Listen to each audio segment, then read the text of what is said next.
Behold, Lord, here I am. I confess that I have been imperfect. I confess that I've been inadequate to the moment. I confess that the Democratic Party has made terrible mistakes. What the is this? That have given lane to this demagogue. I confess we all must look in the mirror and say we will do better. Shut up, faggot. We have to say that we're going to redeem the dream. Wow. We're going to dream America anew. Wow. We're going to start talking about bold things that don't divide people, that unite people. Wow. This is the time where new leaders in our country must emerge. I'm not talking about senators. I'm talking about citizens. Congratulations, butthead. No one cares! In this world, there's two kinds of people, my friend. Those with loaded guns and those who dig. Broadcasting from a Montana wilderness fortress at the headwaters of the Missouri, this is Matt Christiansen Live.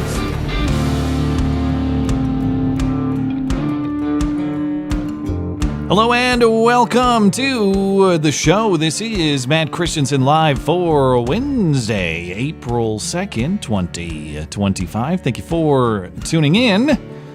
Sitting shotgun tonight is our friend, Joshy Boy. Thanks for joining.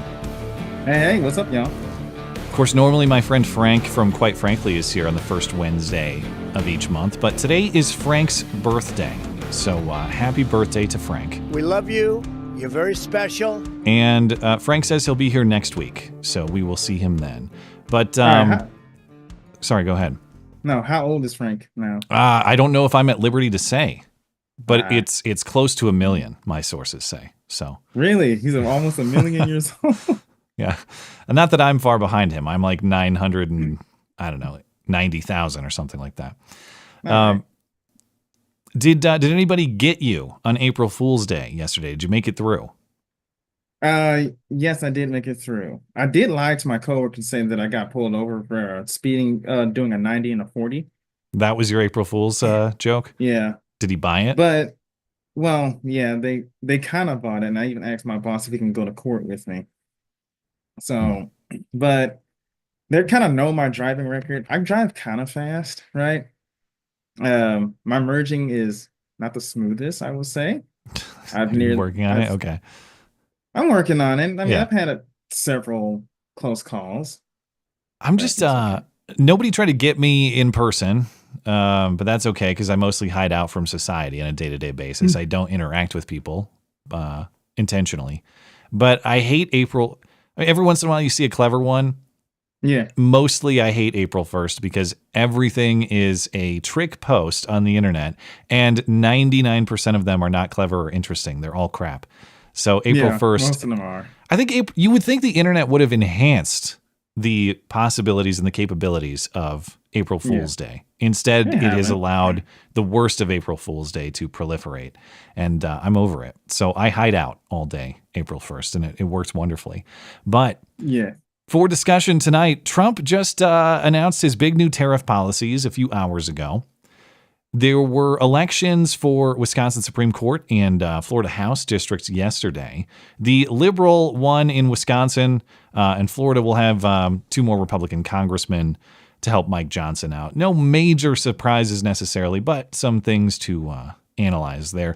Cory Booker, you heard it in the intro there, sets, I guess, the Senate filibuster record, although this technically was not even a filibuster. It was just a guy talking for a long time. He was filibustering nothing in particular.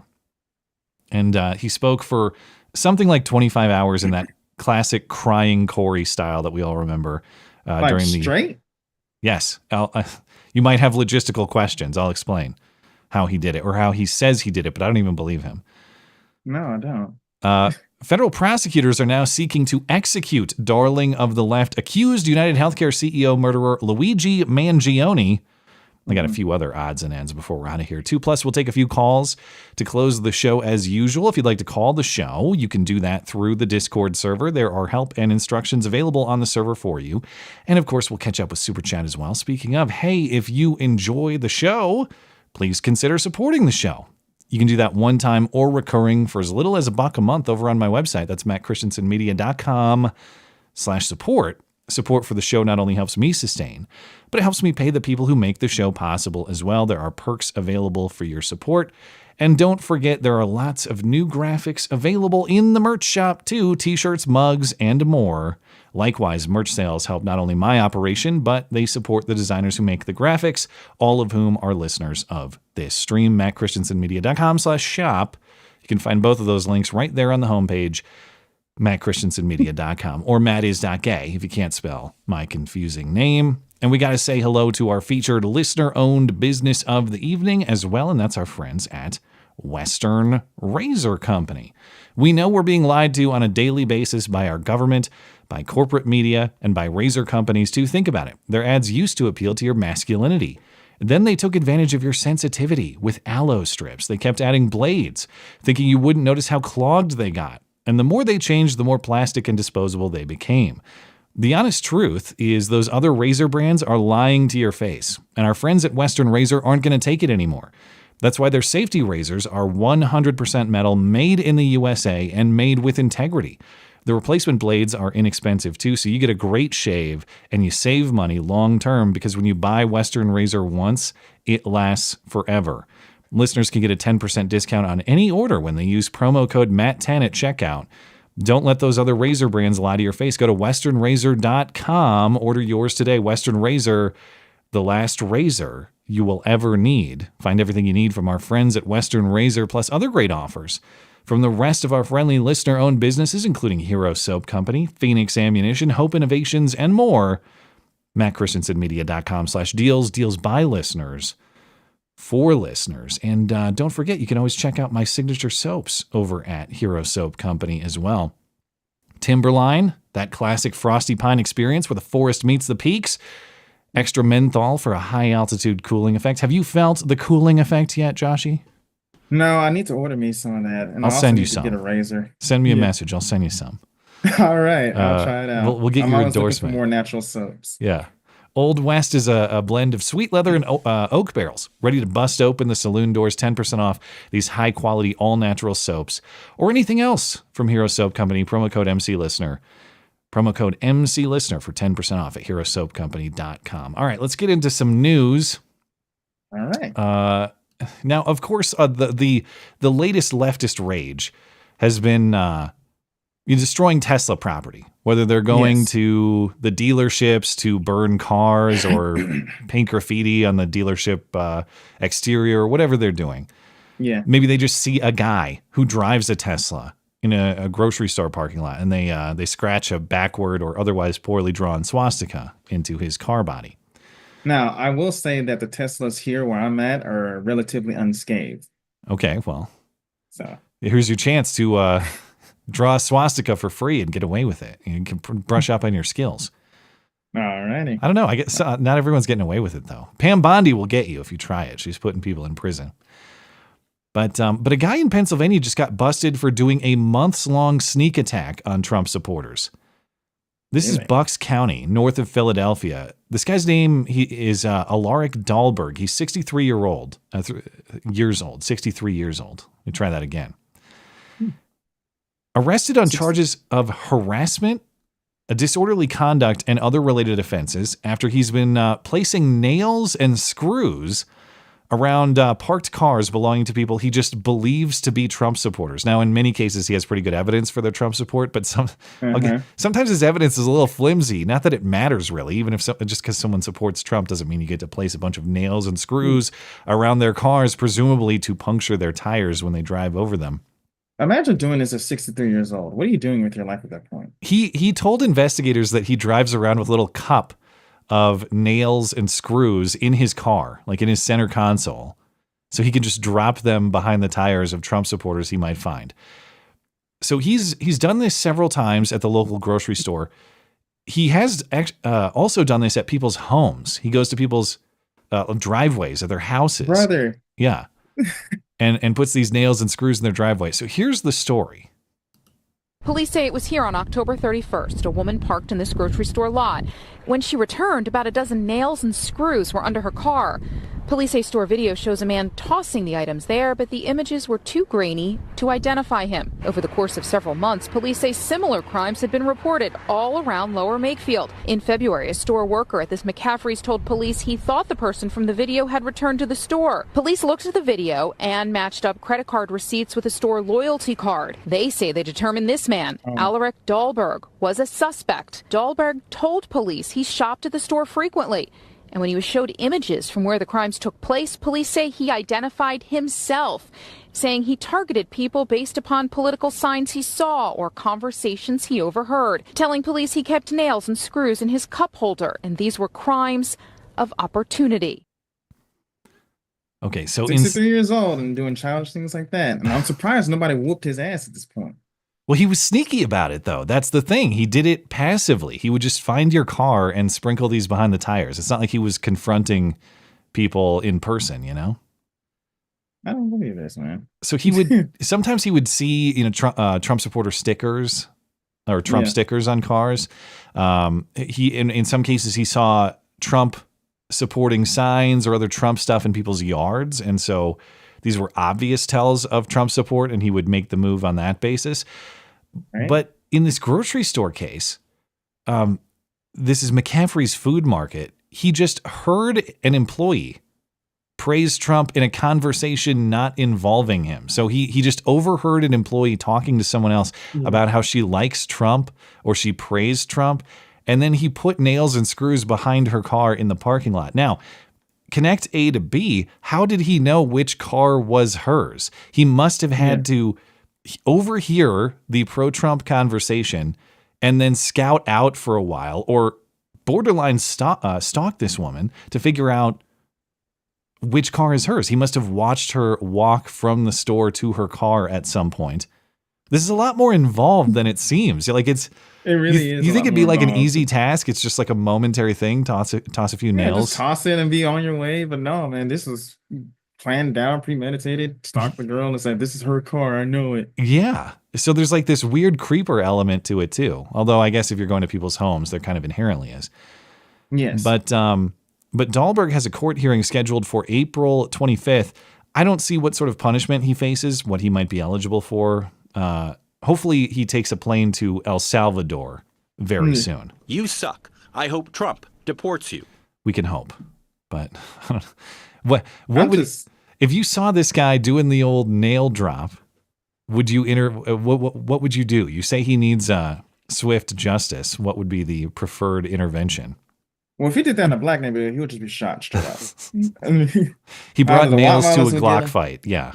Yeah, either the white models would get him, one of the homies would get him.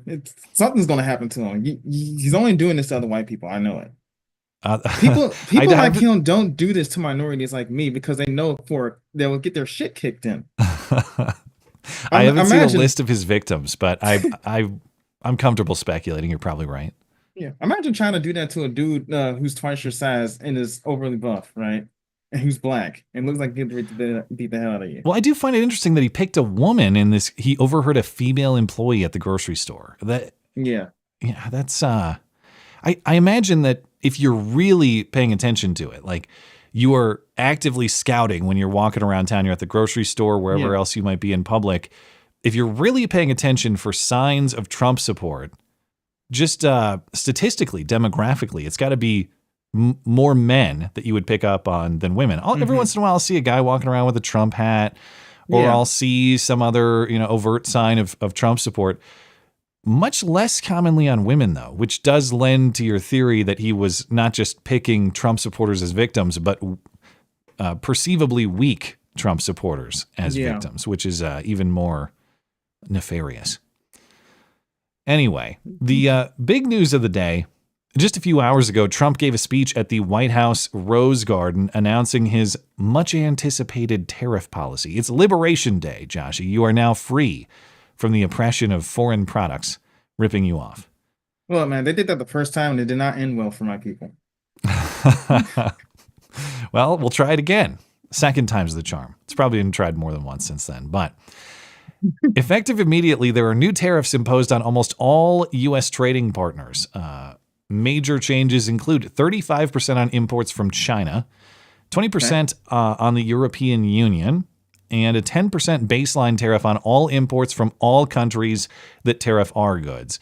That is kind of the start of this plan for reciprocal tariffs. So if any country tariffs our stuff going to them, minimum they're tariffed 10% starting today, although as we'll see, many of them are a lot higher than 10% now.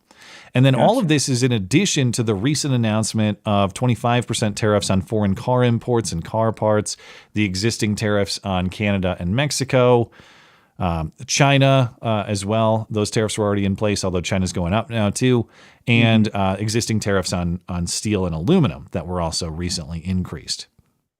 Trump is also planning additional tariffs on pharmaceutical drugs, lumber, copper, and computer chips. During the speech today, Trump said that Americans and American taxpayers have been ripped off for more than 50 years. He is legally authorized to take this action under the 1977 International Emergency Powers Act. And at least according to analysis from the Cato Institute, U.S. tariffs will now be at a level not seen since the 1930s. So I've talked about this topic to death in recent weeks, and so I don't really have much to add to it beyond what's already been discussed, other than this is a big political gamble for Trump now. And I'm not saying that the aims are questionable. Whether the aims are realized successfully is another question, but if we're aiming for better border security, that's great. If we're aiming for stronger American industry, that's great. Not getting ripped off by foreign countries, not depending on foreign countries. These are all good aims. If the tariffs actually achieve those things, that's a big if. But it's a big political gamble for Trump because Trump was elected primarily on the issues of immigration and fixing the economy. Immigration, border crossings have reduced greatly. Deportations themselves are at a slow pace. Now you can blame the courts for a lot of that too. There's been a lot of obstruction in the courts, to be fair. But I think it's also fair to say that deportation pace has been behind what is expected. I don't know that Trump is if you believe the polls, he's not bleeding support from people over that. But the other motivating factor for a lot of his votes is the economy. And so if the tariffs here create economic slowdown, increased prices, we're going to have to see how long Trump can last. Now, the bet is, from the Trump camp, that the other countries won't be able to last as long, that they're going to cave first, that they're going to blink first. And Trump also has the benefit of being a second-term president who's not worried about re-election. So he doesn't necessarily have the same political liability he would if this was first-term Trump, for example. Yeah, I heard rumors that he's floating the idea of him doing a third term. Yeah, I saw that. I don't know if you come across that. There were these weird theories about maybe J.D. Vance could be elected and then resign and make Trump president. I think he says he's not trolling. I still take a lot of that stuff to be kind of trolly. Yeah. But the bottom line is whatever happens, Trump is not going to be on a ballot come 2028. It would have to be some weird method, and I don't think they're going to try it. Mm-hmm. So Trump does have some political advantages here, and you also have the advantage of betting that other countries are going to cave first, and they might, because in general, a lot of countries depend on our exports a lot more than we depend on their exports. But political reality is political reality, and that is that American appetite for economic hardship right now, after 4 years of Joe Biden, very low. You're not that patience is going to run out pretty quickly. Maybe not among the most hardcore Trump supporters, but among, say, your independents who are very annoyed with Joe Biden and came around to vote for Trump. And so go ahead. No, go ahead. I don't know too much about economics and everything. I probably would have focused more so on internally rather than externally. I know we get a lot of imports from different countries and we kind of export our stuff too. But the fact is that the hope is that they'll blink first and we'll get better deals. I'm getting tired of having to pay more to an already crappy economy. Does that make sense? Yeah, and I don't mean to dismiss that idea outright. The point is we're on the clock now. We're going to find out in the coming days and weeks here, who blinks first and how patient will Americans be. I don't think that the public's patience with this is going to last very long. No. But I also don't think that these other countries are going to last extremely long either. That said, fairness in analysis here. I didn't think that Canada and Mexico would last very long against a lot of the moves they're still holding out. They are. This has been going on for months. Yeah, I'm thoroughly surprised by that. And plus, the speculations that I heard from how long tariffs last, it takes about a decade for any real effect to take place. Trump has like what, really 4 years to see this effect? Yeah. Well, and as we got into it a little bit on Sunday, it depends what the aim is. And I know it's not necessarily one and not the other, but if, say, you're trying to get better border security from Mexico and Canada, that can happen very quickly.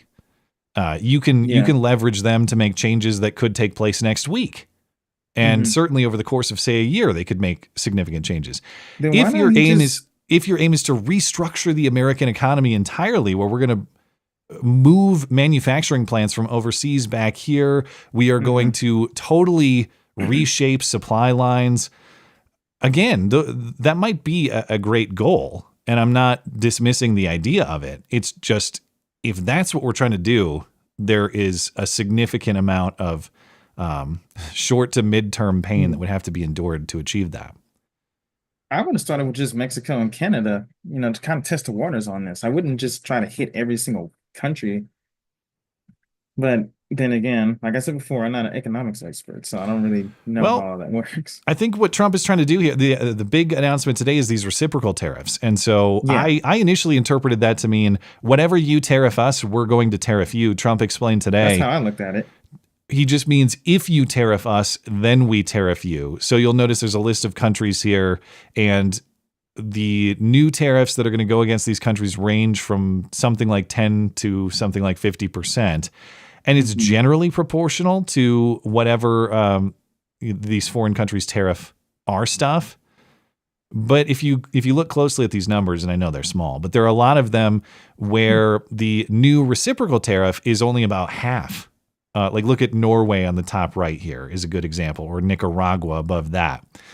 Gotcha. Those countries are tariffing us. Norway's tariffing our products 30%. Nicaragua's tariffing our products 36%.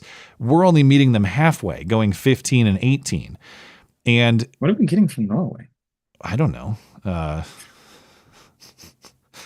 don't even have a joke about Norwegians. I tried to think of one, but I can't. That's just bizarre to me. They make stuff and we buy it. Okay. I assume.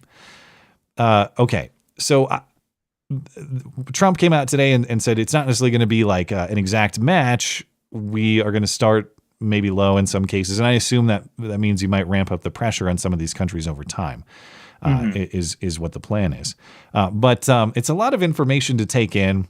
And this is just one of the graphics that the White House released. There's like 5 of these or something. You can see every country in the world and what the tariffs are going to be. But it's a lot of information to take in. And so my favorite response on X was, hey, man, could you please present that in a binder or a trapper keeper instead? We're still waiting on the Epstein document truckload as well from Pam Bondi.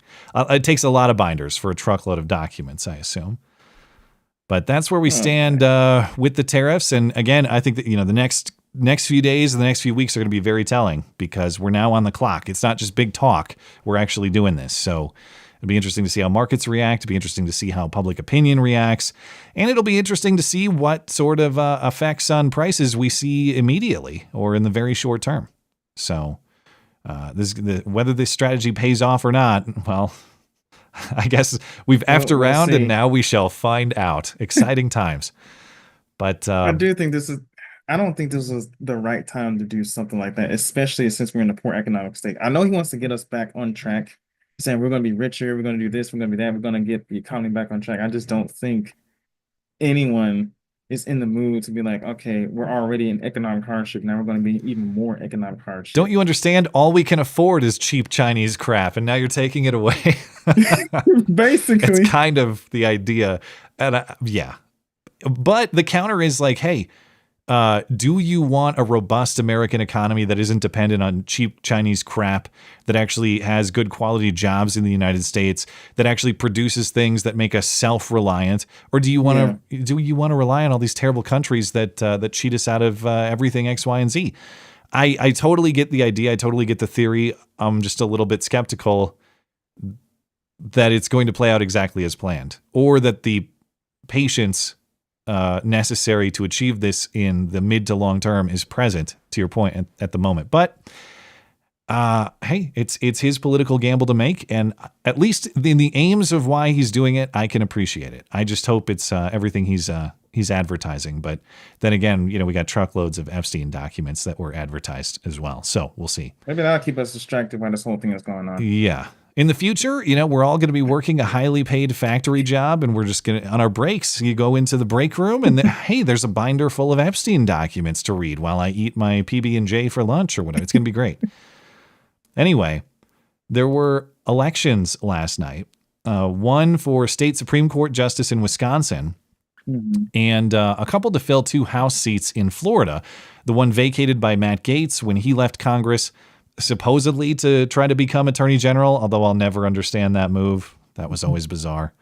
And then the one vacated by Mike Waltz when he left Congress to become Trump's national security advisor.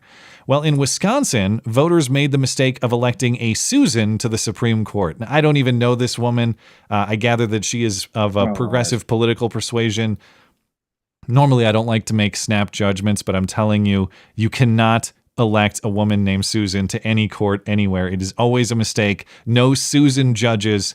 Just adopt that rule and our country will benefit. Unfortunately, Wisconsin has violated the no Susan rule, and they're going to suffer the consequences. Yeah. But Susan Crawford defeated, so she's the liberal candidate. She defeated conservative candidate Brad Schimmel, who had Trump's support and campaign support from Elon Musk as recently as Monday. Elon Musk was out there wearing the cheese hat and all that stuff. And it actually was not very close. Crawford won, Susan won by 10 points, 55-45. And it was the most expensive state Supreme Court race in U.S. history. Number one, because Wisconsin is a battleground state, and there are things like congressional redistricting that are going to matter greatly. So there are some national implications here beyond just Wisconsin. And number two, because conservatives had the opportunity to flip the balance of power on that court. Liberals maintain a 4-3 advantage. Liberal Justice Ann Walsh Bradley retired, which opened up the seat. Now, had Schimmel won, there would have been a flip. It would have created a conservative advantage on the court. So it's a missed opportunity. It doesn't really change much, in my opinion. Because it maintains the majority that was already there. And there will be state Supreme Court elections in Wisconsin in 2026 and 2030 because Supreme Court terms are 10 years in that state. So would you have liked to have that flip? Of course. I'm not diminishing that. But I don't know that this is some disaster or something. It's just kind of status quo maintained in Wisconsin is how this went. Yeah. But along with that missed opportunity, there was also a significant gain in Wisconsin if you care about voting integrity. This is kind of status quo maintained too, but it's status quo more legally enshrined now, which if you care about voting integrity is good. Wisconsin voters passed a state constitutional amendment to add existing voter ID law into the state constitution. So the law, as in by statute in Wisconsin, it already required voters to provide voter ID to vote, or if you request an absentee ballot. That already existed. Naturally. Now it's in the state constitution, though, and that means it can't be messed with by any of these liberal justices on the state Supreme Court or anywhere else in Wisconsin, at least not very easily, unless they want to make some sort of bizarre analysis that actually you can't amend the Constitution that way. But as far as I understand, this constitutional amendment went completely to process. And the way that goes in Wisconsin, if I understand it, both chambers of the legislature have to approve the amendment in 2 different sessions, and then voters can approve it by simple majority, which happened here in Wisconsin. But the interesting thing about the result in Wisconsin, this was not actually that close. It passed with 60% of the vote, more than that, 60.3%. And so that tells you that a lot of the people who are voting for the liberal Supreme Court justice candidate are also voting to enshrine voter ID wait a minute. in I the thought state that was constitution. racist. I know I'm sorry to offend your people. Have you ever been able to successfully obtain an ID, or has it evaded you? No, I've always had an ID. I used to work at a gas station, right? And I worked in a majority black neighborhood. And if you wanted cigarettes or beer, you had to present an ID. And guess what? Every black customer that I had show their ID. Magical. It is magical. Well, you must have Well- lived in a strange society of elite and intelligent black people that I guess just No, it's part of our voodoo magic that we brought over here. Okay. Yeah, that's how we're able to get them. They magically manifest in our mailboxes. Yeah. Well, over in Florida, there were 2 congressional seats up for grabs. They stayed easily Republican, but maybe not as easily as perhaps they should have. I'm not worried about that, but people are trying to make that argument. Republican Jimmy Patronis won Matt Gaetz's former seat. He defeated Democrat. Her name is, look at this. Her actual name is Gay Valamont. For real? That should have been her campaign slogan. Her name is Gay Who Valamont. named their kid that? I don't know. I've seen people with the last name Gay, like NFL kicker Matt Gay. I always felt bad for him because his jersey. That's Marvin Gaye. Yeah, but isn't Marvin Gaye with an E, right? Gaye? I think. But still, though, who names their Her name? Gay? Maybe it's Gail? I don't know. Or is her name just No, Gay? that is no. Oh my god! It's like it's just look. Okay, Natasha is worse. All right. I don't know, man. I might take Latarsha over Gay. Sick of these black. That's another question I have. Have you ever met a Latarsha before, or is that the first? That is the first time I ever heard of a Latarsha before. All right. I mean, they think it sounds fancy, but they try to make it sound fancy or French or whatever, and they even add the apostrophe in their child's name, right? Yeah. So, oh, this is gonna sound fancy, and no, it sounds retarded. As right? I've always said, I am culturally sensitive enough to allow 1 apostrophe. Okay, I will allow 1 apostrophe per name. 2? No, Well, that's look, too many. You're talking to a population whose reading levels are below average, right? Well, they've made new and interesting use of that particular punctuation. Give them credit for that. No, Oh. there's no credit for that. All right. They get no sympathy from me. Well, speaking of no credit, Jimmy Patronis only won by 15 points, 57-42. Trump won that district over Kamala by 37 points. So that's kind of the narrative coming out of this. Well, Wow, that's actually pretty close then. Kind of. And that is true for the other race too. Randy Fine, the Republican running to replace Mike Waltz in Florida's 6th, he defeated or did I get him backwards? Is he in the 6th? I can't remember. It's the 1st and the 6th district up for grabs. I can't remember which one is which. But anyway, Randy Fine beat the Democrat there, Josh Weil, by 14 points, 57-43. But again, Trump won that district over Kamala by 30 points. So you've cut the margins in half. And Democrats, progressives, a lot of people in the media, they're trying to find a moral victory in those results. Midterms, and those aren't midterms, but midterms are always lower in turnout. Special elections, even lower than that. And especially special elections that are in a fairly partisan county. Like these are Republican voting counties. Okay. People are not enthused to go out and vote when they know what the result is before anybody even votes, which is what these counties are. Yeah. I don't take that to mean like, oh, Florida, something interesting is happening in Florida. Democrats are really gaining steam. No, they're not. They're not going to win Florida. Right. Good luck in Florida. It's not happening. In fact, you've lost ground in Florida significantly over the course of the last few decades. I don't care that the margin for Trump was much bigger against Kamala. All that means to me is people care about voting in a presidential election a lot more than some obscure special congressional election a few months later. Yeah, we had elections here in my hometown for mayor, district, county, all the other stuff, right? I don't really think people care about things like that. Yeah. But when it comes to the presidential thing, everybody was out in full force. So what this does mean is that Mike Johnson, House Speaker Mike Johnson, gets 2 seats regained. So Republicans now have a 220 to 213 majority in the House. Still slim, of course, but a little bit more wiggle room for Mike Johnson to operate. But Democrats, they're looking for moral victories. They're looking for reasons for enthusiasm. They're looking for anything that they can latch onto, because this is a party so lost that Gavin Newsom and AOC and maybe even Kamala Harris, according to their polling, although we're a long way away, that is the list of supposedly their strongest candidates for president next time around. And so Democrats just continue with the showmanship and the theatrics. but they're very bad at showmanship and theatrics too, which is the problem. Yesterday, Cory Booker, I kind of forgot he was even in the Senate. He was fun to watch during the 2020 presidential campaign. Yeah, remember when he had that Spanish-speaking battle with Beto, who could speak Spanish worse? Yeah. I remember him specifically on the Tears of Rage and I'm Spartacus. Those are the only two. I had Tears of Rage. I forgot about that one. That's why I always nickname him Cory Tears of Rage. I'm Spartacus Booker. Yes. And then they called Swalwell Farticus because of that. Did they not? That was the origin of all that? Or was Booker Farticus? Who's Farticus? Someone I don't specifically know who Farticus was, but I'm still amazed that this guy's still relevant though. Well, he has attempted to make himself relevant, and I guess now he has a Guinness World Record or something like that.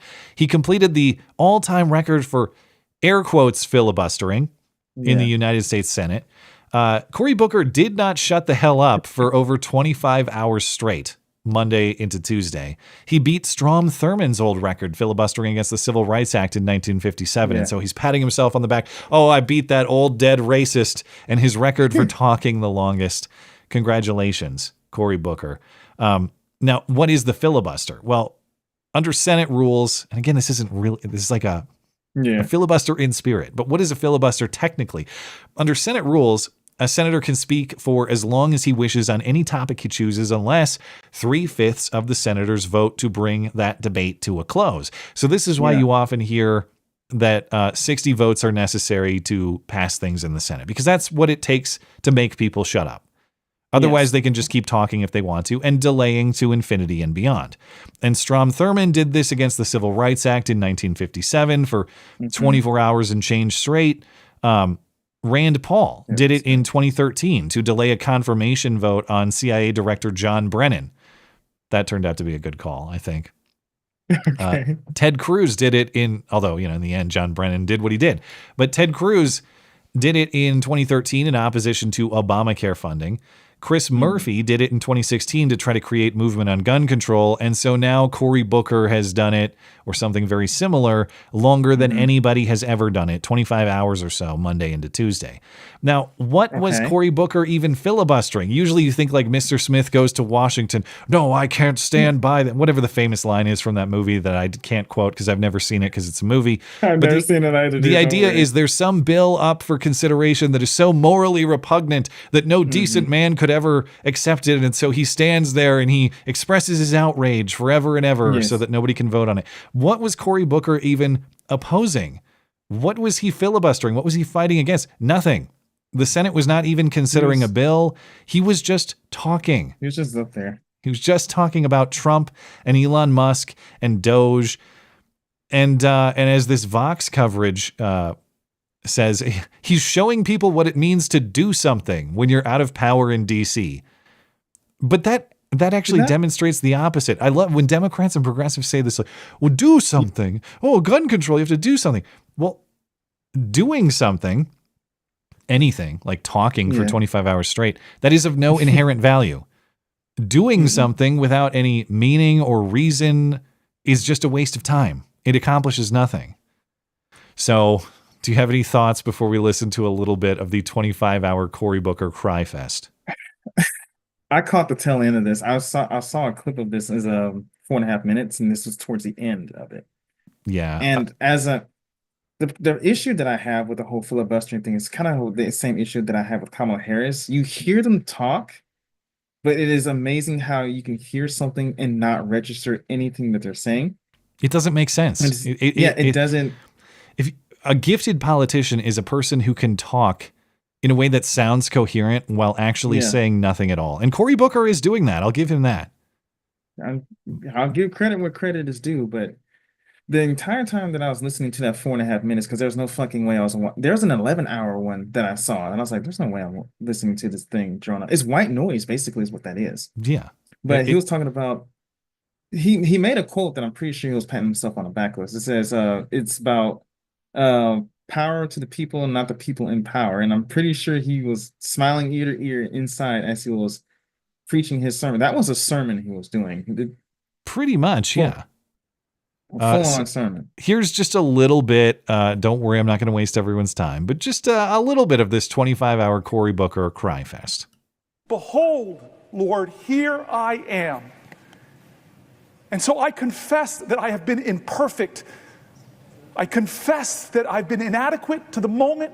I confess that the Democratic Party has made terrible mistakes that have given lane to this demagogue.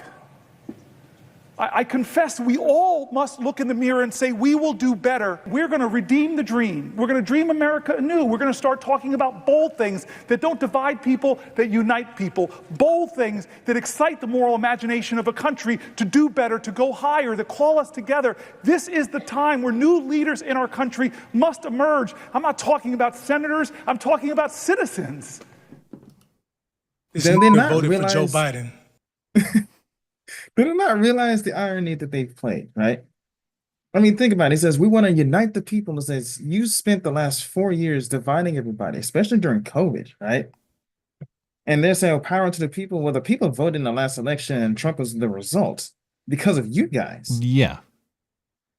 Yeah. But they never see Trump as the mirror reflection that he is. That's the problem. They're blind to that, and they'll never pick that up apparently, or they just choose to deny it. But Cory Booker went on and on and on in exactly that style, and he hit the former record mark of 24 hours, 18 minutes sometime last night. And so Chuck Schumer interrupted him to congratulate him on the moment. Would the senator yield for a question? Chuck Schumer, it's the only time in my life I can tell you no. I just want to tell you a question. Do you know you have just broken the record? Do you know how proud this caucus is of you? Do you know how proud America is of you? America forgot you existed, bro. What are you talking about? And the cheering. Oh, what a moment. The cheering is what... If you listen to the full moment, the cheering went on for almost as long as his speech. They don't stop for like a couple minutes. They're just standing and clapping as though this was some kind of accomplishment. These are the same people who wouldn't clap for a 13-year-old black boy who beat brain cancer because Trump acknowledged him. Yeah. Same exact people. But it's such a classic Democrat moment. It's like Chuck Schumer. I don't think Chuck Schumer is even careful how I want to phrase this. Chuck Schumer is always bullshitting, okay?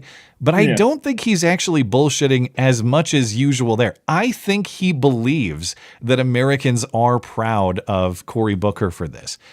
I think he believes that Americans appreciate this. But even if you prefer progressive policy, like whatever Chuck Schumer and Cory Booker would enact, even if you hate Trump, what was actually achieved over the course of these 25 hours? Did you get a major policy win? No. Did Trump lose power? No. And so what is it? It's all show. It's classic Democrat. All show, no substance. You talk a big event, you make everything dramatic, you deliver nothing, and then you congratulate yourself on your heroism and your bravery. But the problem is, even from a pure show perspective, like even if I'm someone who enjoys the entertainment of politics, the theater of politics. This is crap theater, though. You know, when you think of like the underhanded tactics that go on in DC to try to get an advantage over your opposition, you think like House of Cards type stuff, even though I hated that show. This is the worst political theater of all time. I just stood up there and talked I gave a boring speech for 25 hours straight. Even if you agree with the substance of the speech, if you can understand what he's saying, just try to make sense of it. It was crap. It was crap. The small snippet that I did see, I'm just like, this is boring. The whole thing is that when these established Democrats tried to grandstand and moralize, it used to be fun, right? Their outrage used to be the funniest thing to watch because there's like, oh, look how outraged they are now. It's just boring. They don't even have like the Trigglypuff screaming girl at the sky in the first Trump inauguration. They don't even have that energy anymore. And that was fun. They've been thoroughly defeated. It's kind of sad. Yeah. It's just lame. After the 2024 election, right? They just all the sales has just been knocked out of them. And They I don't thought have the same energy. for months and months and months after the election, I'm like, no, they got something up their sleeve, man. It's too quiet out there. They're going to do, I and they thought the same don't. thing. This is it. They got Cory Booker talking for 25 hours straight. Now, at the top of the show, you kind of implied that you had some questions about how Cory Booker was able to achieve this. What might those questions be? How the fuck did he talk for 20? You say he talked for 25 hours straight, no breaks or anything. Correct. Like he didn't even go to the bathroom. This is an image of Cory Booker immediately after the speech. It was rough. I actually had to censor it a little bit. I'm not sure if YouTube will allow me to show. There's a tiny little poorly drawn wiener on this guy. So that's disgusting. I had to, and I don't know if I can show butt crack on YouTube either. So yes, inquiring minds want to know how Cory Booker did this logistically or physiologically. And to your question, the answer is no. He never used the bathroom. And when I first saw this and Cory Booker explaining how he did it, I thought he must have had a catheter or something. Like, was that in his pant leg? He must have been wearing an adult diaper or something. Yeah, something like that. No, Cory Booker says he just did not use the bathroom for all 25 hours, is his claim. He said he dehydrated himself, so he just wouldn't have to pee. He stopped eating. He says he stopped eating on Friday, and he stopped drinking like sometime over the weekend. So he just totally emptied his system, is what he expects us to believe. But I don't believe, even if you dehydrate yourself, like there have been a couple times in my life where, say, I'm like out on like a long hike or something. I didn't bring enough water, and I've come close to, say, dehydrating myself at maybe a level I consider dangerous. I've still had to pee. Even when you are sweating every ounce of water in your body and you haven't drank for a couple hours, like you're walking through the desert, I still have to pee. So I don't believe him when he says he didn't pee for 25 hours straight. And if he's telling the truth, the only explanation is that he actually is a lizard person who is not subject to the laws of human physiology. That motherfucker back there is not real. So, oh, dude, I remember that. If I'm expected to believe Cory Booker on this, he is like an alien or a lizard person or something like that. Nobody just stands up there in plain view for 25 hours straight. The only break that happened, he never sat in a chair. And the only break that happened was there was a brief interruption for a prayer, which I guess is allowed in the rules of who got the longest speech. Yeah. I can't believe it. 25. See, I thought people were exaggerating. 25 hours straight, not even going to the bathroom. Yeah. He's a lizard person. He's not real. Dude, that is fucking unreal, man. But the whole prayer thing kind of strikes me as odd because this is the same party, for example. These guys are a bunch of charlatans. Remember, because they're the ones who took God out of everything, right? They're the ones who remember that guy who prayed privately in a football field by himself. Yeah, that was the Washington and they went case. after him. Yeah. Yeah. He got fired for it. He got fired for that. And then when it's like, let us open ourselves in prayer, I says, Lord, I hope you strike these people down with lightning. I hope you. Where was God to make Cory Booker poop his pants, or at least pee his pants? Inquiring minds want to know. All right. But I thought with one final thought, that whole thing, I thought they were trying to delay something. Right? No, it was just so when I it was nothing. Because just nothing at all. He was just up there just talking. Yeah, it was totally pointless. Just for shits and giggles. So here's Cory Booker like fasting over the weekend and probably like giving himself pep talks in the mirror, like, bro, you got this. It's going to be amazing. To do Remember, what? You are Spartacus. Yeah, like exactly. As though he's entering a prize fight or something like that. No, you're just going to talk pointlessly for 25 hours straight. And I have no doubt that to the extent he actually did this and isn't lying to us, that is physically challenging. Yeah. I mean, people fast all the time. For what? Like, why would you put yourself through that level of physical discomfort to achieve nothing? You get nothing. To show how virtuous he is. Yeah. Right? I mean, legendary virtue signaling. I don't know that anybody's done it harder than Cory Booker. But it's going to be hard to beat. Let's see what they got. Got just a couple stories before we'll take some calls close to the top of the hour here. But in a big announcement, is there going to be some kind of crazy prison break for Luigi coming? Okay. I do have a thought for this, but go ahead. Okay. If people didn't see, The feds are now seeking the death penalty for the man accused of murdering United Healthcare CEO Brian Thompson in cold blood on camera in the Manhattan street in December. Luigi Mangione now facing potential execution. This, as Attorney General Pam Bondi announced yesterday that she has ordered federal prosecutors on the case to seek the death penalty for Luigi. Now, Luigi is charged with Pennsylvania and New York state crimes, but he's charged federally for this murder because he crossed state lines to commit the crime, allegedly. Yeah. Bondi says the murder was premeditated. It was planned meticulously. Those details will likely be a key component of getting the death penalty if prosecutors are able to do that successfully. Now, conviction seems like a foregone conclusion given the video, unless maybe they'll argue that's not Luigi on the video or something like that. I know there was a lot of theories about who was actually in that photo from the hostel where he was sweet talking that girl behind the counter or whatever that was. And if it was that actually Luigi, it kind of looked like a different guy and the eyebrows were different. It was all weird. Yeah. But assuming that the video shows what it shows, and that's Luigi shooting the guy in the back, conviction is going to happen. The death penalty is still a long shot, though, and in the federal system, the sentence is actually decided by the jury, and to deliver a death sentence, the jury has to be unanimous. If the jury does sentence Luigi to death, the sentence cannot be rejected by the judge on the case. It can be appealed, though, and of course, you'd have years of process before he would actually be executed.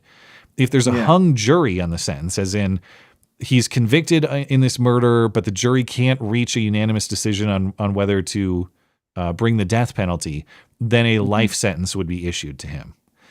The last federal execution was in the final days of the Trump administration. Dustin Higgs was his name. He was convicted of murdering 3 women in Maryland, and he was sentenced to death.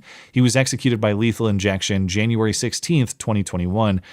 Did you know that pretty much all of the executions, federal executions of the last 20 years came in the last few months of the Trump administration the first time around?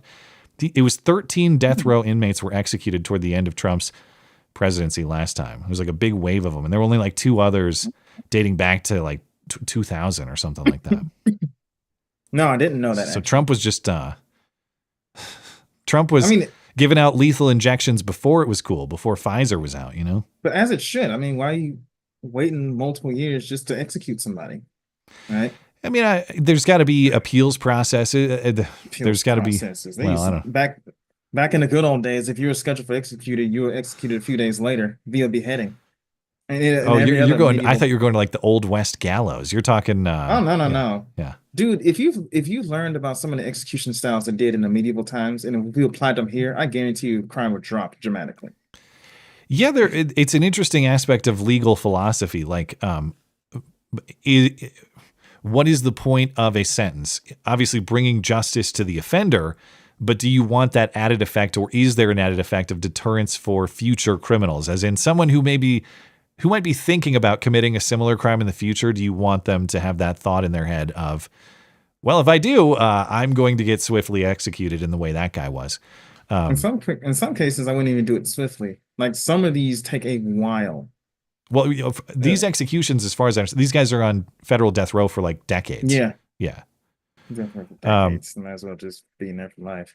The reason the last one was 2021, the last federal execution, is because when Biden took office, Attorney General Merrick Garland halted all federal executions pending review. Nobody was executed under Biden, as far as I understand. In December, when Biden was doing all his pardons and commutations, he commuted the sentences of 37 of the 40. He commuted, everybody but 3 of the 40 people on federal death row to life in prison without parole. Only 3 remain on death row federally right now. Luigi could be the 4th, but that's a long way off.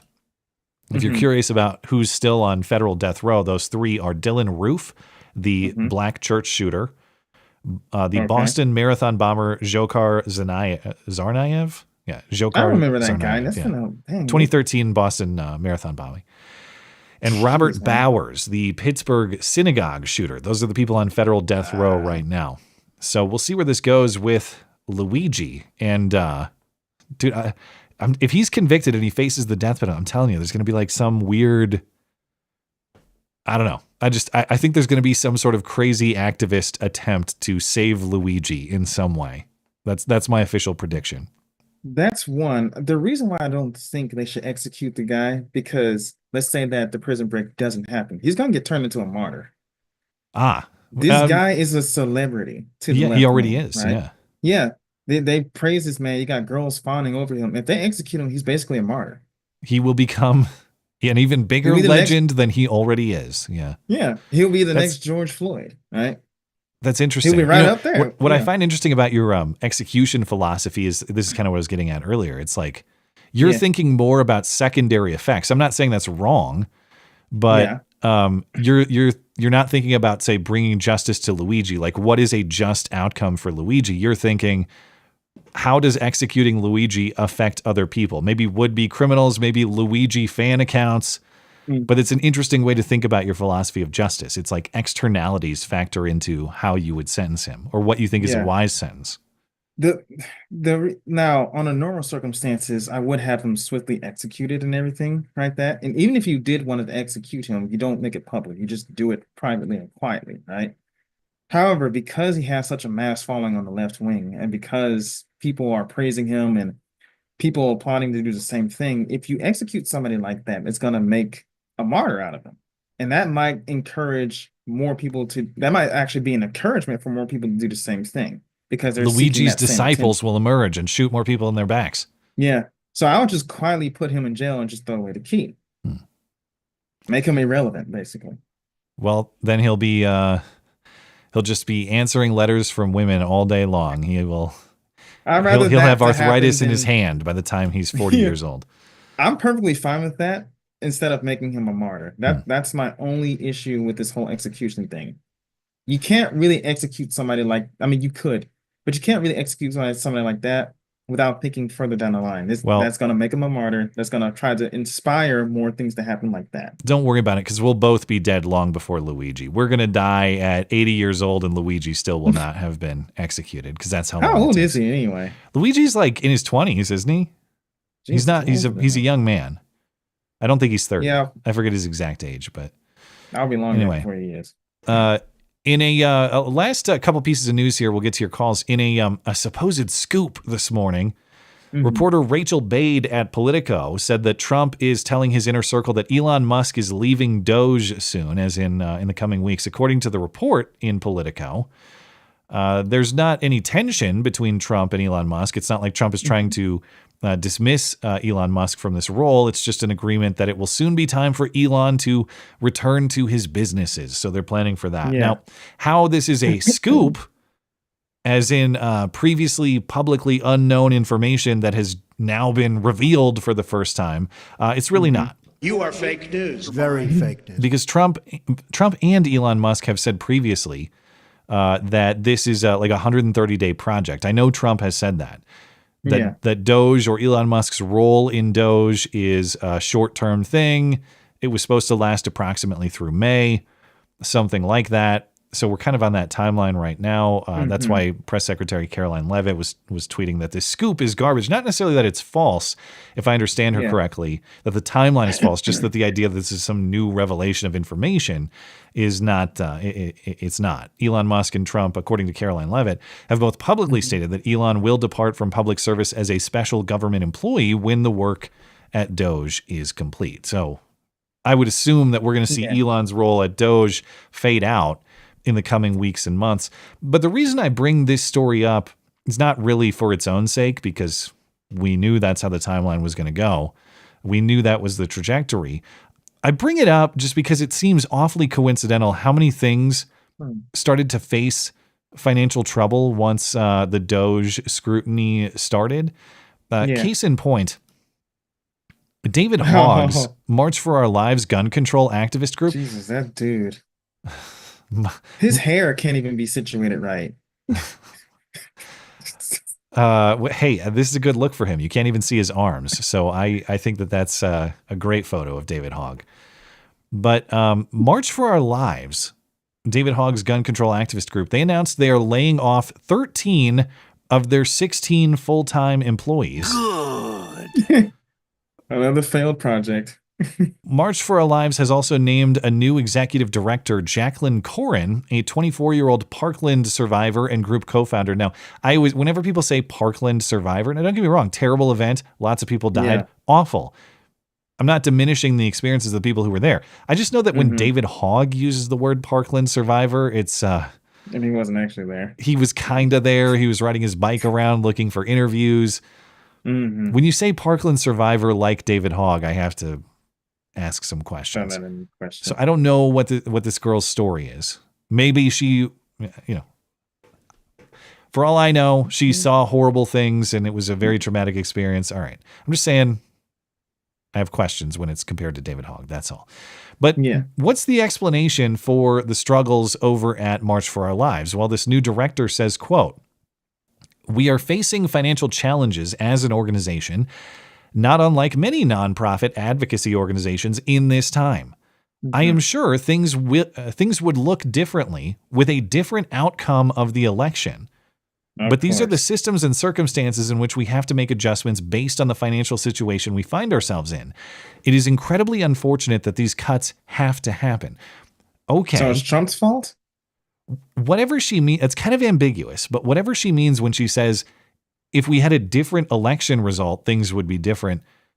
Okay, so whatever changed at March for Our Lives is directly connected to the election result. She's confirming that. I don't take that to mean that it's political in the way that maybe you're thinking, like, oh, Trump won, and so what? Like now nobody supports gun control activism anymore. You'd think the gun grabbers would be more enthused, more energetic by a Trump win. And they want to fight even harder now. They donate even more money to March for Our Lives. I take that as an implicit admission that there was some government money lining pockets. That's what I think she means when she says, if the election result was different, things would be different around here. Yeah, that's why. I agree with that one. It's who controls government purse strings now. That's the variable that changed here. And the other reason I suspect this might be the case is because the most hilarious explanation is often the correct one. The government grants going out to erode your constitutional rights, that's right on brand. And we've seen that in the First Amendment context. We know Joe Biden and company were doing that, trying to outsource their inability to restrict speech. They were outsourcing the control of speech to social media companies through all their pressure mechanisms they were exerting, their censorship portals and all that stuff. Doesn't it kind of make sense that they've attacked the Second Amendment in every way they possibly can, and sometimes they get obstructed in the courts, and sometimes they don't. But if you can't directly go after Second Amendment rights, say from executive action, or there are limitations on that, doesn't it kind of make sense that maybe you float some bucks to these activist groups that might be able to drum up some political pressure to achieve it in a way that maybe you can't as a government official, but you can still cut a check or float a few bucks here and there to try to achieve that end? It makes total sense. I think that was kind of happening. I think that's what she's implicitly admitting here. If the elections were different, then we will still have money. Yeah. You guys are supposed to just be getting money from people who want to donate to the cause of gun control. But now the government, the officials in the government have changed, and suddenly you're dry. You have no more money. And by the way, it's not like, we're tightening up a little bit. Like we had a guy who was doing this task or that task. Like maybe we stretched, we extended beyond where we should be, and we don't have the money for that, so we're cutting back. 13 of 16, that's basically everybody just got fired. Basically everybody. So you would think very interesting. It is encouraging. I know that's bad for them, right? And it's not really alarming to us because we kind of know this, but it's kind of encouraging to see that they're only funded through the government because nobody believes in this bullshit. Maybe that is a silver lining if it's true. If they were getting their money from government sources, it does imply, like you're saying, that the grassroots energy was not there. Maybe it was in like 2018 in Parkland, but I don't think it's sustained. Like just like in every other group, you have March for Our Lives, Black Lives Matter, that BAM, by all means necessary, Antifa, right? I forgot about that lady, that crazy Berkeley lady in BAM. I don't remember her name. I remember she was a teacher. She was like this tiny Asian lady. Yeah, she was crazy. But they start off with great enthusiasm, but over time, just like BLM, which is a huge scam, right? Buying all those mansions and everything, they kind of just drop off. Nobody even remembers BAM anymore. Yeah, I totally forgot. I haven't heard of that in years. That's like classic OG Berkeley Antifa, man. I'm thinking about it. Yeah, go ahead. I was going to hop into calls, but if you have a final thought, go. No. But nobody's really heard of Antifa that much, have they? No, they're kind of quiet too. And yeah, this wondering where all these things went. As I mentioned, since the election, wondering where that resistance is, where are the mostly peaceful riots, where's the latest trick they're going to try to drum up to try to delegitimize Trump this way or that way. And the answer very plausibly could be that just the money dried up. Now, maybe it dried up from the George Soros boogeymen people who were cutting these gigantic checks and they're just not cutting them anymore because it doesn't make financial sense. Or maybe a lot of this money was coming from government sources, and now those government sources have been minimized or cut off. Or it's very noticeable that all of a sudden these activist groups are like, we're poor. Oh no. We finally defeated them. Yeah. Thank you to producer Tim in the Discord. It's BAM, BAMN, by any means necessary. Yvette Falarka. Yvette Falarka was her name. Yes, that was a tough one to remember. Thank you, Tim. Okay, let's get some callers in here. We'll start out with Skulldugger. Skulldugger, are you there? I am. Hello. Go ahead, hey, sir. Can you hear me all right? Oh, yeah. Yeah, I can hear you. All right. Okay, cool. Go ahead, man. What do you got? I actually wanted to kind of talk, especially with Joshy Boy being here, about how he feels about the possible Trump-led erosion of the Constitution and breaking down of our democracy into something a little bit more like a monarchy. Like, would you accept a King Trump?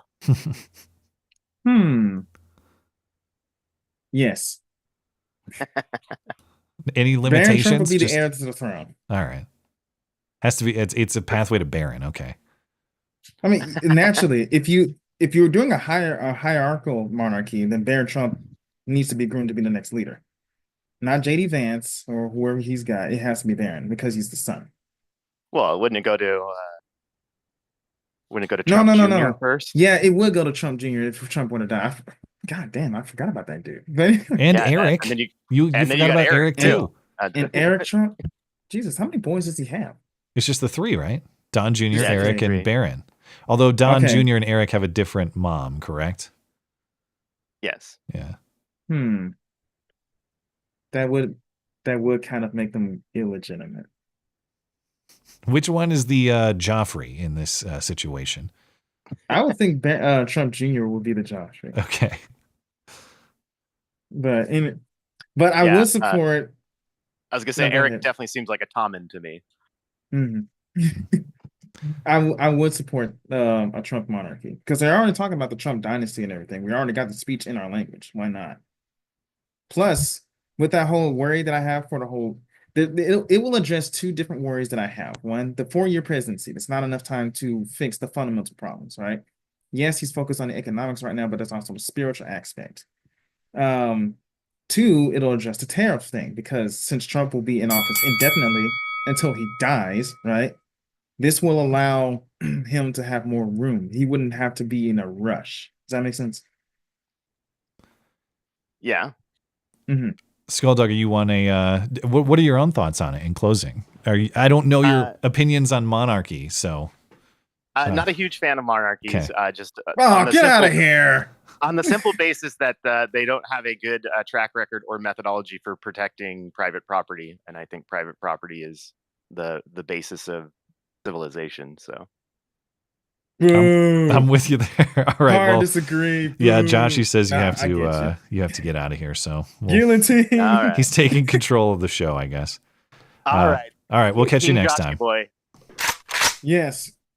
All right. See you, man. Bye-bye. All right. Let's see you. Okay. Next up is Fuen. Fuen, are you there? Yeah. Hey there. What do you got for us?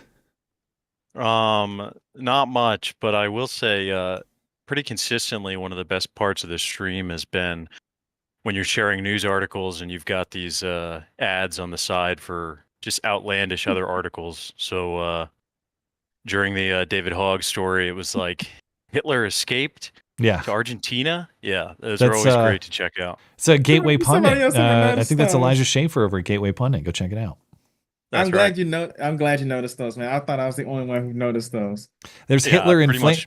Hitler in Flames just kind of hanging out. Let me pull it back up. Yeah, there he is. That one stands out. Yeah, that thumbnail. Pretty great. Thanks for pulling it back up. Yeah.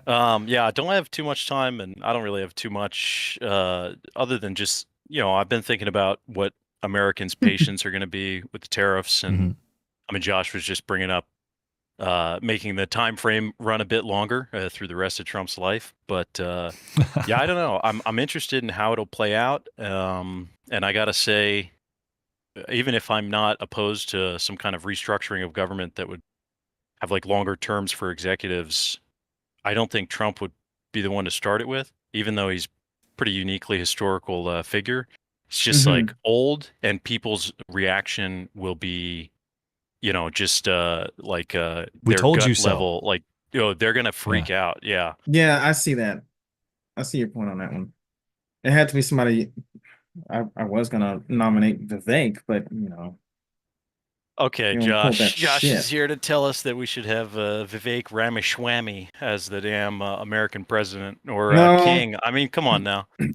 Yeah, I said I was. I think you probably just fired yourself from the stream at this point. Get the hell out of here. All right. Yeah, I don't have much else, so keep it up. Wow, under 2 minutes. Very well done. Wow. Oh yeah, got to get to all four. Thank you, man. Appreciate it. Yeah, thanks. Have a good night.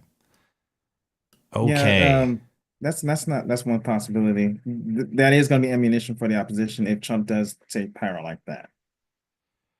Well, I mean, no matter what he does, these people are going to filibuster like Cory Booker. So It's also fair. that's a constant in my book. Not that I favor Trump monarchy. I have some I'm going to cock and have some hesitation about that. But I do have I know I was kind of joking, but I do have reservations as well. He is a populist, right? So he's trying to do what's popular. If I completely misunderstood that or not. Is that what a populist is? Populist? Yes. A populist philosophy is more like the most benefit for the most people sort of thing. I got you. Appealing to, I suppose, appealing to what's popular as opposed to, say, a strict principled approach. Okay, so I get it, but I do take slight issue with that. Yeah. I can see how that would go wrong. Many people are retarded and wrong. That's yes. Many people are retarded. No, I realize that I'm tying myself up in knots because if I'm going to sit here and defend constitutional republic, if you believe many people are retarded and wrong, why do you want to put power in the many people who are retarded and wrong? Well, I don't in a direct democracy. I don't want this sort of this vision that is expressed on the left of like, well, if 51% of people vote for it, the 49% have to shut the hell up and accept it. Yeah. No, that's why you want 50 smaller republics that can operate according to what is popular in their state. And that way the retardation and wrongness is decentralized. And so if you want a retarded and wrong state like California, yeah, that sucks if you live in California, and I'm sorry, but you have a check there where you can move to a different state and exert your will and your control more realistically. The other benefit of that system is like, hey man, you want change, you want to achieve big things. If you want to go to DC and do that, practically impossible. You'll never do it. If you want to go to your state capital, like Helena in my case, and really make an issue of something and advocate for change, still hard, but I have a much more realistic chance of changing whatever I don't like about my day-to-day life in Helena than I do going to DC and trying to impose that on 330 plus million people across the country. Yeah. So yeah, I mean, my concern with monarchies, as we've discussed many times, it's not really Trump related. It's more like philosophical. Fine. I'll convince you one day. But if you have one day, if every state has a king, all right, now I'm listening. Okay. If we have 50 monarchies where I can avoid the retarded and wrong kings. All right. And I don't know a lot about like monarchies of the past in, say, Europe or something. I'm not really well educated on the history of all that stuff, but isn't that how a lot of that stuff worked? Like the king of an area is not dealing with the day-to-day ongoings in, say, like this tiny neighborhood. Aren't there like sort of leaders? Yeah, the thing is about, and I'm going to make this real quick because we have another caller, but thing is the king doesn't rule by himself. He has a council. There are also lords that he delegates things to. So things like that. There is a power structure that goes down. The king is the head honcho, but he doesn't govern the land by himself. Yeah. I mean, I think philosophically, my biggest enemy is not the method by which we choose the leaders. It's making sure that no one leader is centralized and having decentralization mechanisms that remove total control from any one particular person. That's the benefit of a constitutional republic. It's not that I have some ideological commitment that whatever my neighbors say by bare majority goes. It's preserving the important right to leave when stuff gets retarded and wrong. That's what I want. So if there's a monarchy system that allows me that, I'm listening. Yeah, there are different kinds, but we'll get into that later. Who am I kidding? I'm going to end up taking tomatoes in the pillory in the town square, but it'll be entertaining at least. Cody, what do you got for us? Hey there, long-time listener, long-time caller as well. I was going to say, I know I've heard from you before because I've seen the Buffalo Bill Cody avatar. Yeah, much more handsome than I am in real life. Well, he was a showman. What do you got? You know, I completely forgot about everything I was going to talk about. That's okay. We talked forever. I'm just going to accuse you of changing your ways ever since meeting that woman and getting married. Okay. I guess that is a tradition on this show, isn't it? She's one of them. I can't believe you chose to settle with an orphan. We cut you off. Settle with a what? Orphan. Adopted. Oh, she's one of the one of the orphaned people. Yeah. Oh, I think I got kicked.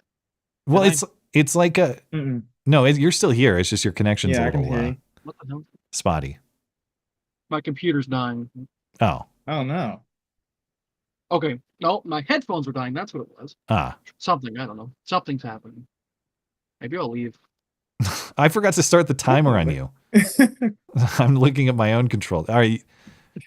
You got 1 minute. It's been 2 minutes. I'll leave. He's out of here. Oh, wow. Okay. Okay. All right. We'll call it there. All right. Appreciate the callers tonight. Normally we would have email questions, but I'm a big dummy. And last week I forgot to mention that we are taking email questions on this show again. So I don't have any email questions this week. And so I will remind everyone, if you'd like to participate in the show, but you can't do it live, as in to call in, or maybe you just don't want to call in and you'd just like to write a note, you can send an email question. The way to do that is through the contact page on my website, mattchristiansenmedia.com/contact, and look for that MC Live questions box. And I'll take email questions there where we receive them. And I have received some to my normal email inbox. If you can do them through this box on my website, that just helps us stay organized because it keeps them all in one spot. And that way producer Tim can take care of them for me. So I appreciate that. All right. And we'll get back into email questions where we receive them, hopefully next week. But let's hop into some super chats and then we'll call it a night. All right. Just a couple over on Rumble. We'll take care of those. Blank 1000 says, "Fuck you, censorship."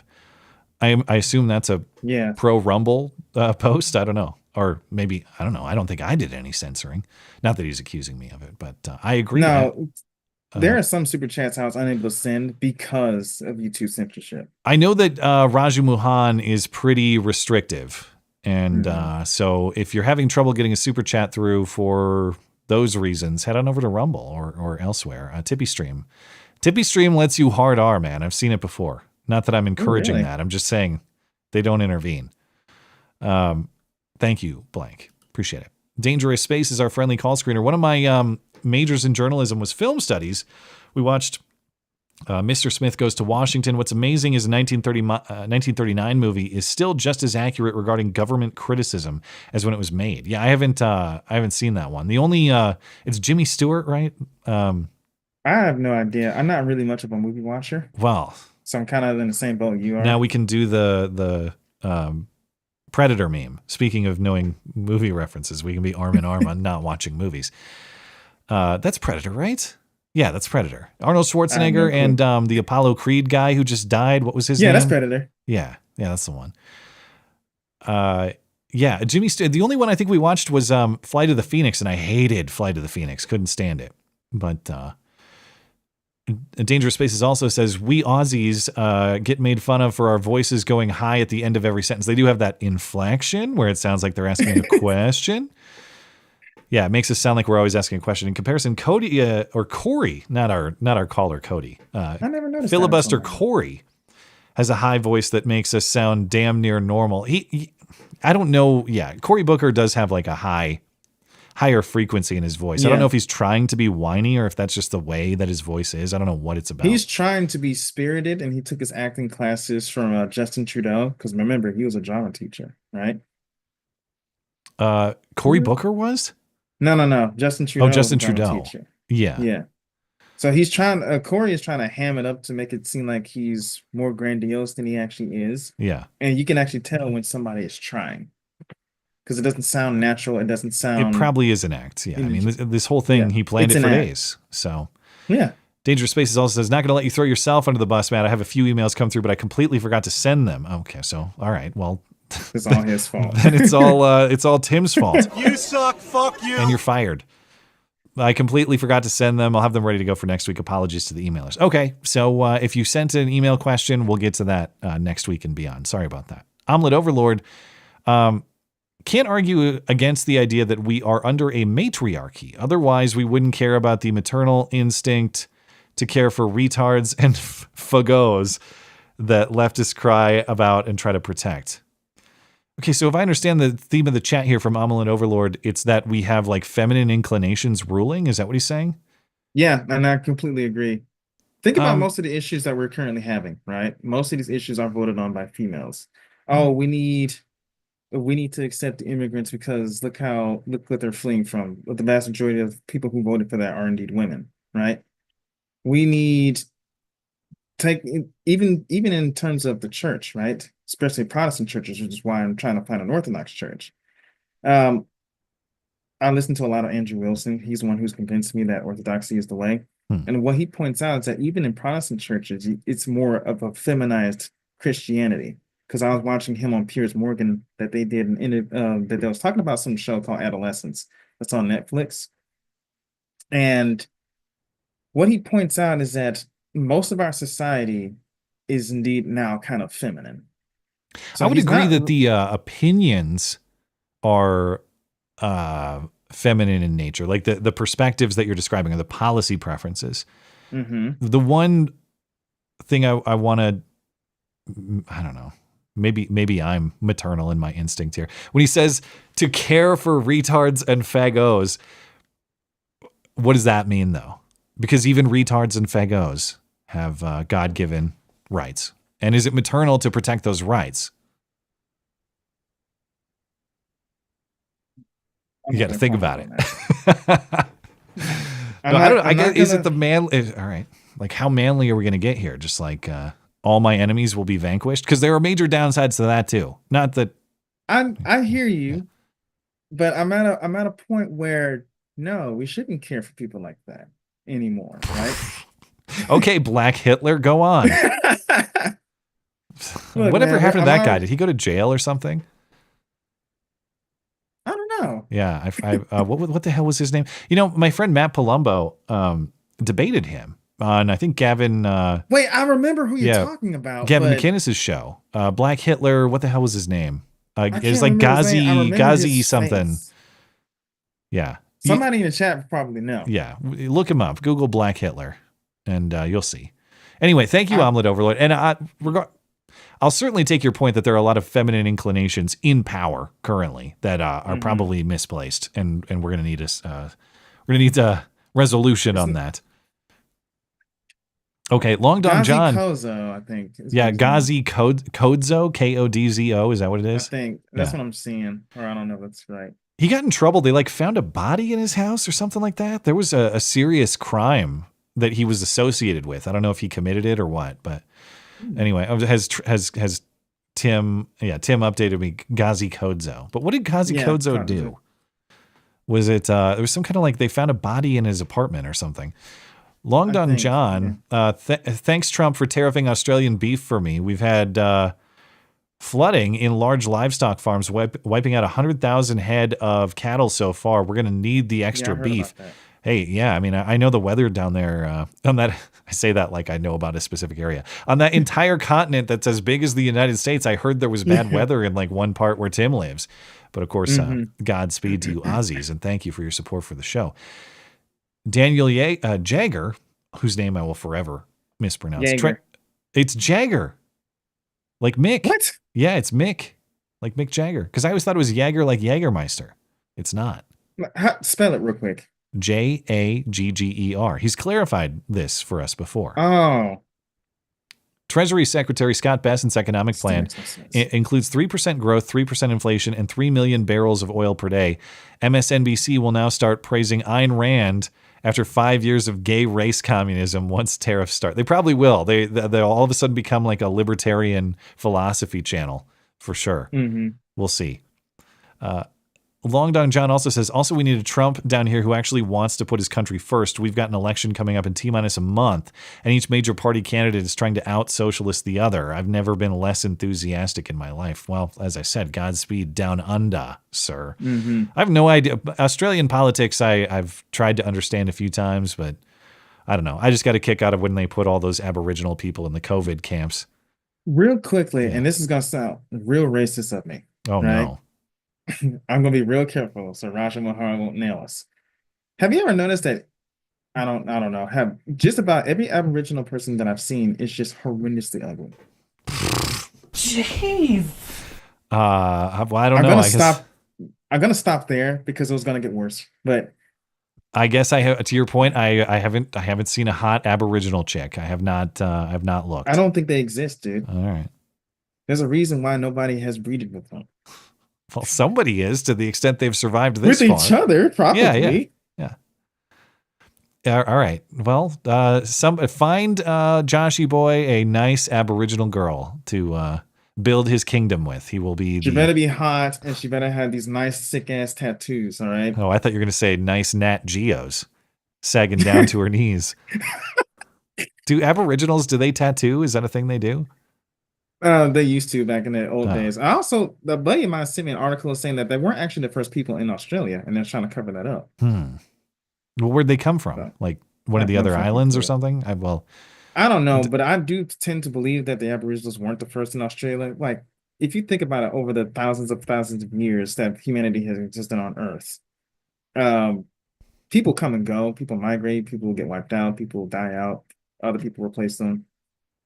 Even the American Indians that we have weren't really the first here. No, they crossed the land bridge a million billion years ago.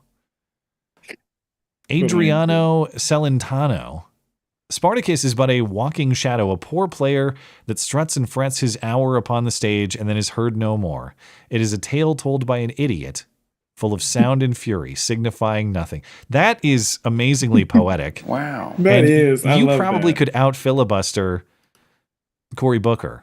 That was great. Now that is something I would just listen to, because to me, that's something worth listening to. Sit down on your computer, listening to that eloquent speech about how Cory Booker is a complete idiot and fool. Yeah. And just put the biggest smile on my face. Well done, Adriano. I appreciate it. Very well done. One man band. Ghazi Kodzo was found guilty of conspiracy to act as an agent of a foreign government. That I did not know. What foreign government? I'll have to look that up. I have no idea. Definitely worth checking into. Anyway, I think we're all set, man. Good on Rumble. Oh, there were a couple on Odyssey I didn't get to. Thank you for the Luigi memes, Blankets. And Blankets also says, Matt, have you ever played any Luigi games? I was not a Nintendo guy. So I had Sega Genesis, I had PlayStation 1, and then I had Xbox, Xbox 360, Xbox One, and then now... Last year, I got whatever the newest Xbox is. It's Xbox Series X now. It's so confusing, but that's my history of consoles. The PC Master Race, man. I know. But I grew up mostly with PlayStation, and my brothers grew up with Xbox. The only time I ever had something Nintendo related was the Game Boy Advance, and then my buddy, he had a GameCube. and we'll always play Double Dash.